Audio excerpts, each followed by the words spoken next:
Dubbed as the world's largest international defence show, DSEI opened for real business here in London's Docklands.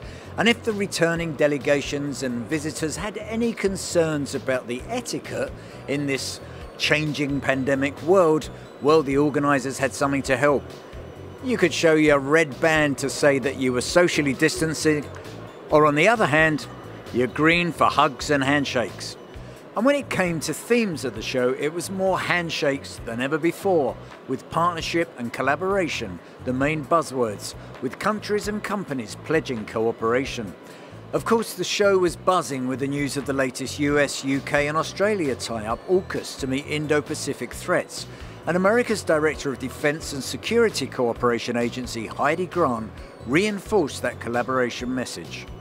I think sharing with our U.S. industry what are those operational challenges so that as a coalition we can continue to keep the edge. You know, this is something because of the UK and the U.S. Innovative industry out there. That's what makes our coalition so strong and a deterrent against our adversaries, because they know that collectively we have the very best. Despite the various travel restrictions, exhibitors and delegates came from around the world. The increased focus on defence in the UK, with programmes like the planned new medium helicopter requirement, a replacement for Puma and other UK forces helicopters, drew attention. Two contenders, Leonardo and Airbus, both see the programme bringing benefit to Britain.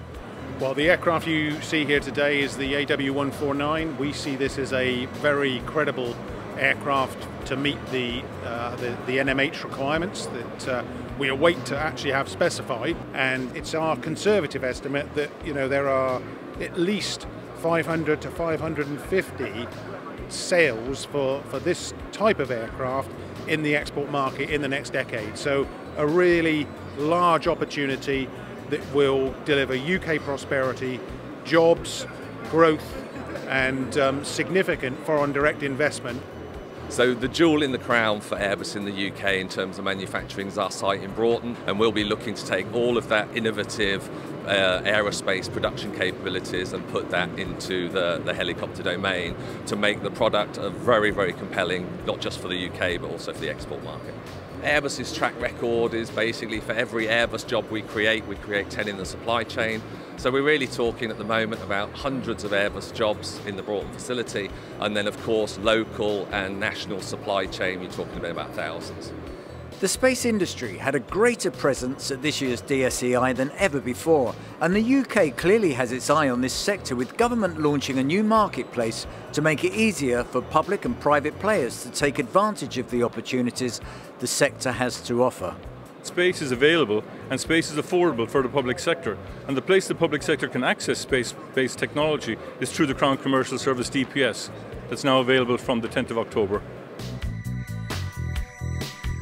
So youngsters with those aspirations to fly fast jets, just take a note.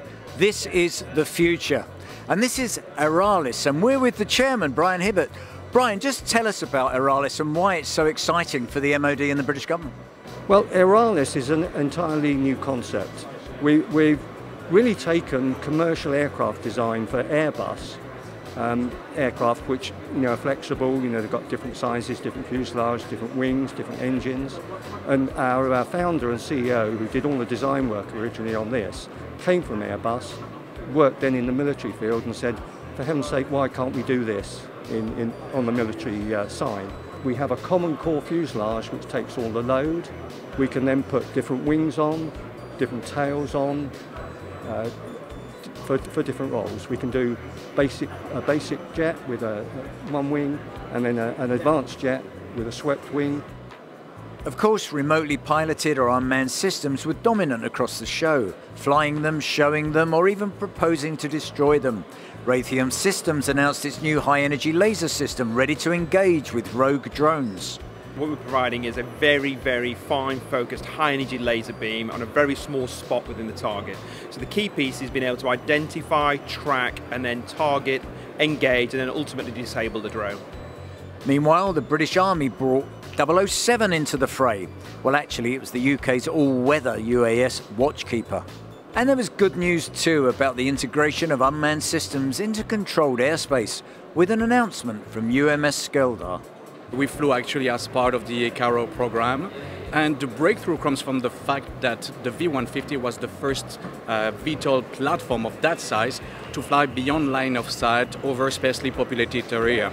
The purpose of the program was to validate the efficiency of European GNSS systems and fly to an airport with satellite high altitude approach and down to the airport with high precision. Well, DSEI has been just as active and as vibrant as it was in the pre-global pandemic days. And of course, there's been a real positive mood as we've talked about our shared goals of diversity, our shared goal of sustainability, and of course, our shared futures together.